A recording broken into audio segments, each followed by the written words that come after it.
BCom free coaching के लिए subscribe कीजिए हमारे YouTube चैनल फ्री की पाठशाला को और साथ में बेल आइकन को दबाकर हर एक अपडेट सबसे पहले पाएं।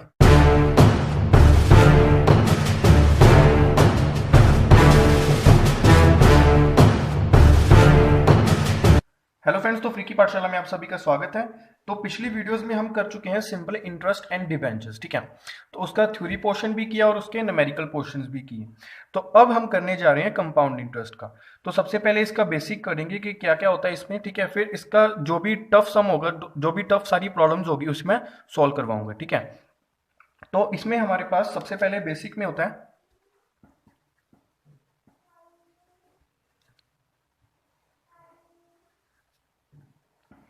बेसिक पार्ट, ठीक है।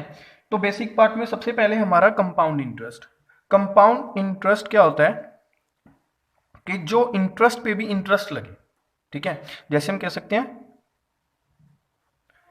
इंटरेस्ट ऑन इंटरेस्ट, ठीक है। तो उसे कहते हैं कंपाउंड इंटरेस्ट। जैसे कि हमारे पास हमने प्रिंसिपल लगाया, ठीक है। प्रिंसिपल पे हमें कुछ ना कुछ इंटरेस्ट मिलेगा, ठीक है। प्रिंसिपल पे हमें कुछ ना कुछ इंटरेस्ट मिलेगा। वो इंटरेस्ट क्या होगा, वापस से प्रिंसिपल में ही जाके ऐड हो जाएगा। ऐड होने के बाद एक अमाउंट आएगी, ठीक है।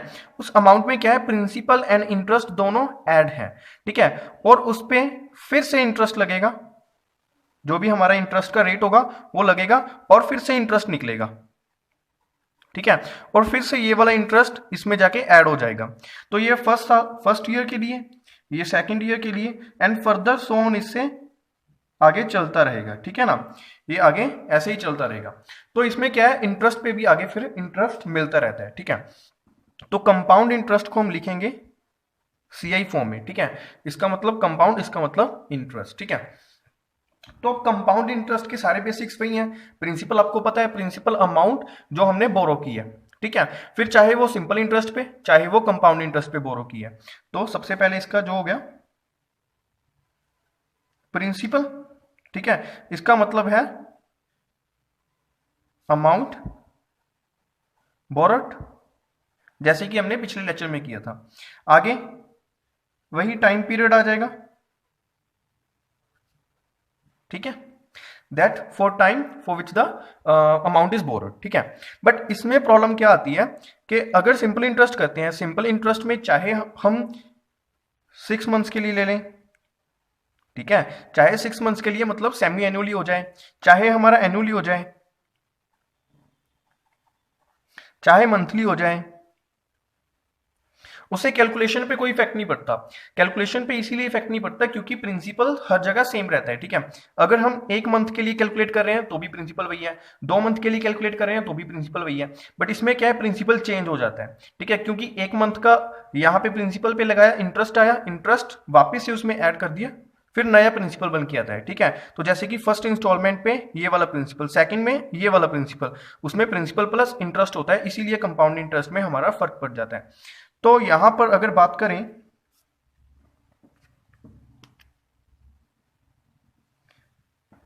In case of compound interest, ठीक है। तो टाइम पीरियड हमारा मंथली भी हो सकता है,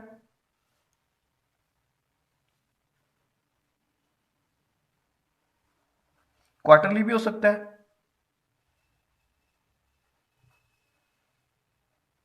हाफ ईयरली या फिर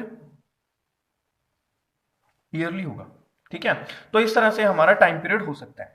तो अब अगर मंथली हुआ, अगर हमारा टाइम पीरियड मंथली हुआ तो क्या होगा कि हम सबसे पहले ये देखिए यहां पे जनवरी, फरवरी, मार्च, अप्रैल, ठीक है। इसी तरह कंटिन्यू करते हम यहां पे दिसंबर तक जाएंगे। तो इसका मतलब सबसे पहले जनवरी में जाके इंटरेस्ट लगेगा, ठीक है। तो जनवरी सबसे पहले यहां पर होगा P, यहां पर होगा जनवरी का इंटरेस्ट लगेगा, तो P प्लस ये I, ये वाला हो गया, ठीक है। अब ये टोटल क्या बन गया, अमाउंट बन गई। वो अमाउंट यहां पे रहेगी, ठीक है। यहां पे फिर इस पीरियड का इंटरेस्ट लगेगा, इस वाले का, फिर फेब्रुवरी में इंटरेस्ट मिलेगा, ठीक है। उसमें फिर ऐड होगा, तो इस तरह से क्या होगा, यहाँ पे ऐड होता रहेगा।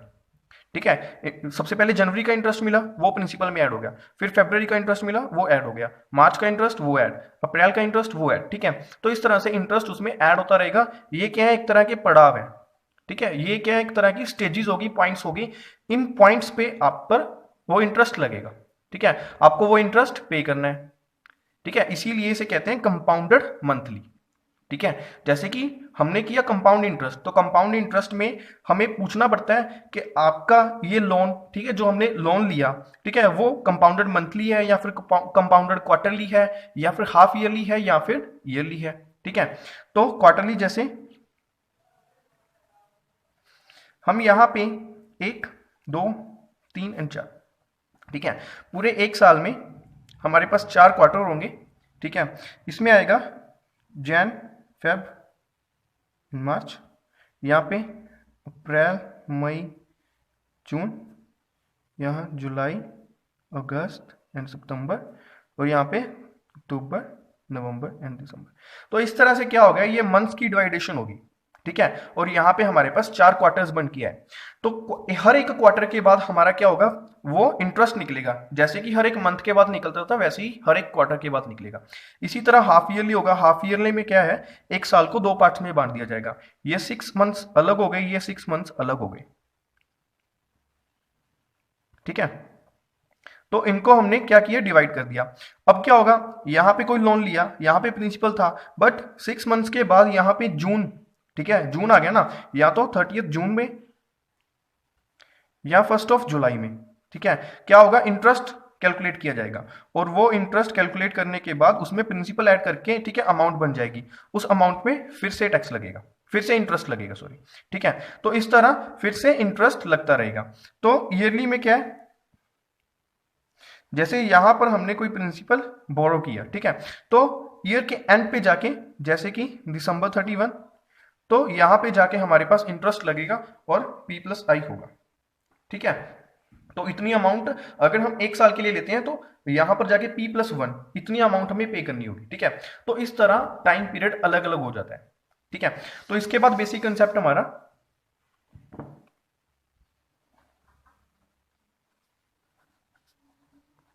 Rate of interest. ठीक है, तो रेट ऑफ इंटरेस्ट सिंपल है। जैसे कि हमारे पास कई बार दिया होता है 12%, साथ में देंगे पर एनम। ठीक है, ये क्या है, पर एनम। तो यहां पे हमें ध्यान में ये रखना है कि 12% तो ठीक है, 12% दिया हुआ है, पीछे क्या दिया है, पर एनम दिया है, या फिर हाफ ईयरली दिया है, या फिर क्वार्टरली दिया है, या फिर मंथली दिया है। कई बार क्या करते हैं, इंटरेस्ट दे देते हैं, बट इंटरेस्ट मंथली दे देते हैं, या फिर क्वार्टरली दे देते हैं, या फिर हाफ ईयरली, या फिर ईयरली। ठीक है, ऐसे करके दे देते हैं। तो उसका ध्यान रखना है। अगर आपको पर एनम के हिसाब से दिया है, ठीक है, और आपको क्वेश्चन में पूछ रहा है कि आप निकालो कंपाउंडेड हाफ ईयरली। ठीक है, इंटरेस्ट दिया है पूरे साल के हिसाब से, बट निकालने को कह रहा है हाफ ईयरली। ठीक है, तो क्या होगा, साल को 2 पार्ट्स में डिवाइड करोगे तो टोटल तो हमारा कितना है, 12%। तो 6% इसका हो गया, 6% इसका हो गया। ठीक है, 1 जनवरी से लेकर 30 जून तक हमारा 6% हो गया, और इसके बाद 1 जुलाई से लेके दिसंबर 31 तक, 31 तक हमारा 6% हो गया। ठीक है, तो ऐसे करके हम 12% की डिवाइडेशन करके 6% कर लेंगे। तो जब हम सम सोल्व करेंगे तो 6% लेके सोल्व करेंगे।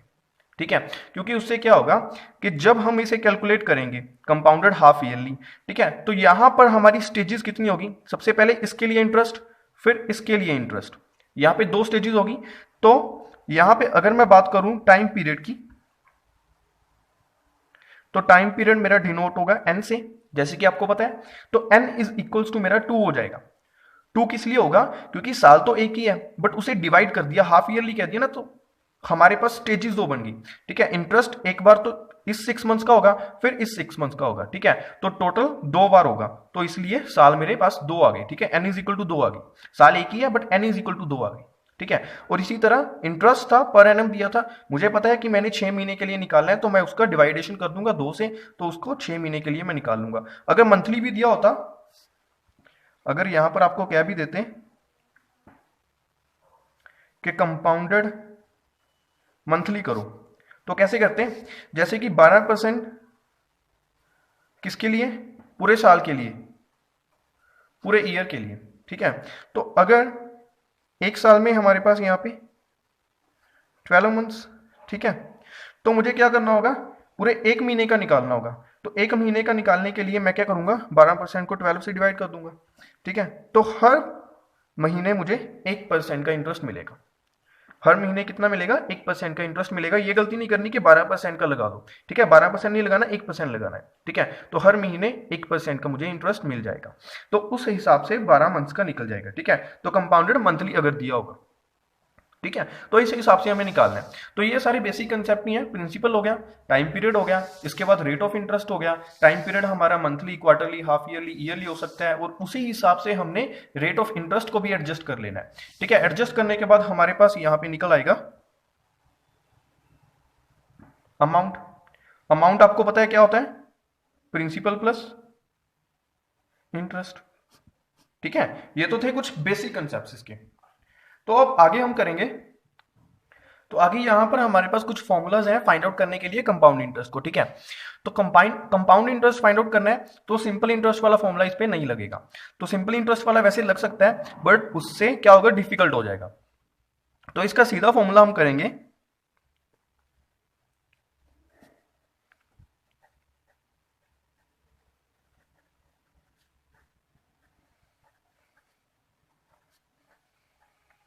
ठीक है। तो इसमें सारा कुछ आ गया, अमाउंट आ गई। सबसे पहले तो amount is equals to principal, ठीक है, ब्रैकेट 1 प्लस आर अपॉन 100 की पावर n। तो यहां पे n क्या है, टाइम, आर क्या है, रेट ऑफ इंटरेस्ट, ठीक है, प्रिंसिपल जो हमने अमाउंट बोरो की, अमाउंट प्रिंसिपल प्लस इंटरेस्ट आ गया, ठीक है, प्रिंसिपल प्लस इंटरेस्ट आ गया। तो यहां पे प्रिंसिपल प्लस इंटरेस्ट हमने नहीं लिखा, हमने क्या किया, एक फॉर्मूला लिखा, ठीक है। जैसे कि आपको पता है हमने ये फॉर्मूला लिख लिया, मैंने सीधा नहीं लिखा प्रिंसिपल प्लस इंटरेस्ट, बट मैं अभी आपको बताता हूं ये बना कैसे। जैसे कि हमारे पास ये प्रिंसिपल है, ठीक है, यहां पर मैंने क्या दिया, प्रिंसिपल दिया, ये मैंने बाहर लिखा, प्रिंसिपल मैंने बाहर लिखा क्योंकि मैंने ये कॉमन निकाला हुआ है। तो यहां पर अगर मैं इसको मल्टीप्लाई कर दूं अंदर,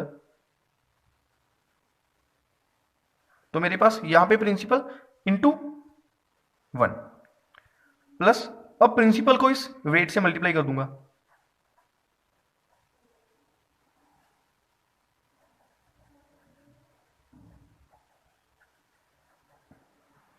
ठीक है ना।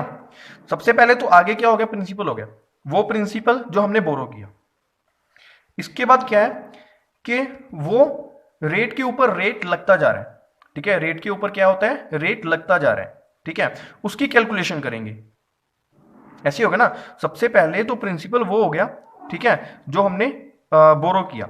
इसके बाद प्रिंसिपल इंटू रेट, ठीक है, जो कि रेट के ऊपर रेट लगता जा रहा है, हमारा इंटरेस्ट बनता जा रहा है, वो हो गया, ठीक है। तो जितने टाइम पीरियड के लिए होगा उतने टाइम पीरियड के लिए हम कैलकुलेट कर लेंगे। तो यहां पे हमारा सीधा सीधा ये फॉर्मूला बन गया। तो यहां पर हमारे पास अमाउंट निकल के आया, प्रिंसिपल हमें दिया गया था, अमाउंट हमारे पास यहां पे निकल के आ गया, ठीक है। तो अगर हमें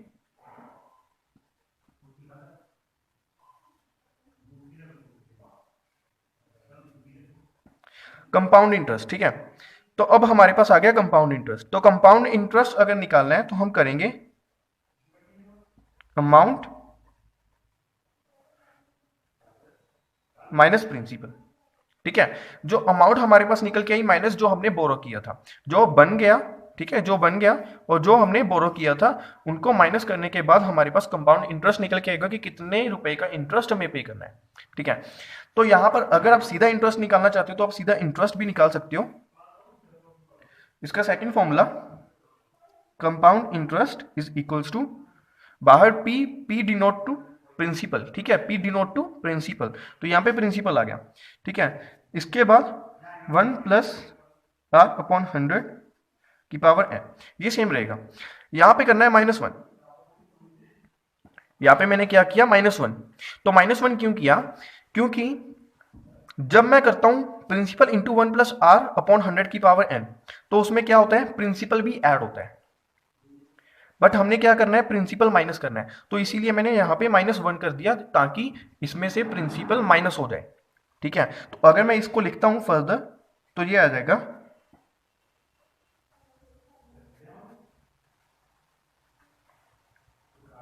ठीक है, तो इससे तो हमारा आ गया अमाउंट, इससे तो हमारा निकल के आएगा अमाउंट, ये हमारे पास दिया गया है प्रिंसिपल। ठीक है, तो इधर हमारा कंपाउंड इंटरेस्ट वैसे ही चलेगा। ओके, तो इस तरह से हम कंपाउंड इंटरेस्ट यहां पे निकाल सकते हैं। तो इसके बाद फर्दर इसके और भी फॉर्मूलाज हैं। ठीक है, काफी फॉर्मूलाज हैं, क्योंकि कई बार क्या होता है, सिचुएशन हो जाती है प्रैक्टिकल में कि मान लो हमने कोई अमाउंट बोरो की,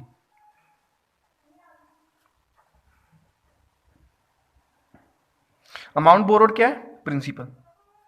हमने 10,000 रुपए बोरो की। ठीक है, तो 10,000 बोरो करने के बाद इसको हमने टाइम पीरियड में यहां पे लिख लेता हूं, time period 6 years.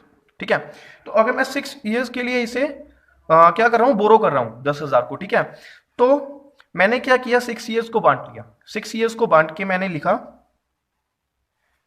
Rate of interest 5% for first 3 year, rate of interest 4% for next 3 years। ठीक है, तो ये हमारे पास पूरी सिचुएशन आ गई। तो आपको पता है कि यहां पर रेट ऑफ इंटरेस्ट मैंने अलग अलग ले लिए। ठीक है, अगर तो सिर्फ 5% होता तो मैं पूरा 6 साल का निकाल लेता, बट यहां पे रेट ऑफ इंटरेस्ट बाद में चेंज हो गया। ठीक है, 5 की जगह पे मैं 4 भर रहा हूं अभी। ठीक है, तो पहले 3 साल के लिए 5 के हिसाब से निकालना है और अगले 3 साल के लिए मैंने 4 के हिसाब से निकालना है। तो इसके लिए मैं क्या करूंगा, कंपाउंड इंटरेस्ट हमारा फॉर्मूला है पहले प्रिंसिपल। ठीक है, पहले प्रिंसिपल, फिर यहां पे मैं अमाउंट ही निकाल लेता हूं, प्रिंसिपल इनटू। ठीक है, हमारे पास यही फॉर्मूला है ना। तो यहां पर अगर रेट 5 भर रहे हो, यहां पर अगर रेट 5 भर रहे हो तो एन कितने के लिए भर रहे हो, 3 साल के लिए।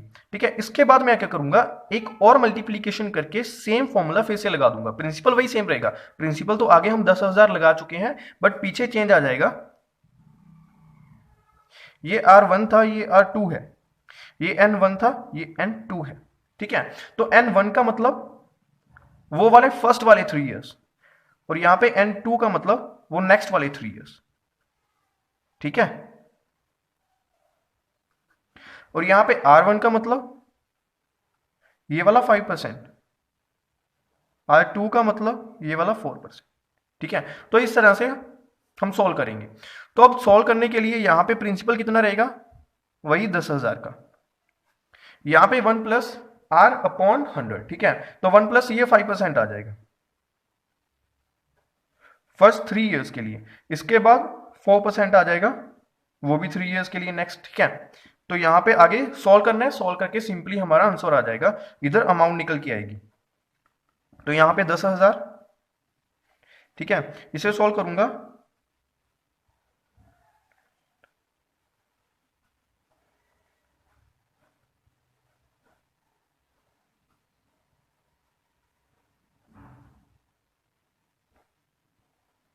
तो ये आ गया। ठीक है, तो अब इसे सॉल्व करने के बाद देख लेते हैं क्या आएगा। तो यहां पे सारी कैलकुलेशन करने के बाद मेरे पास आ गया इतना। ठीक है, तो ये 6 साल के बाद मेरी अमाउंट इतनी बन गई। ठीक है, तो यहां पर अगर आप कंपाउंड इंटरेस्ट निकालना चाहते हो तो आप कर सकते हो अमाउंट माइनस ये वाला प्रिंसिपल। ठीक है, अब ये अमाउंट होगी और प्रिंसिपल 10,000 है।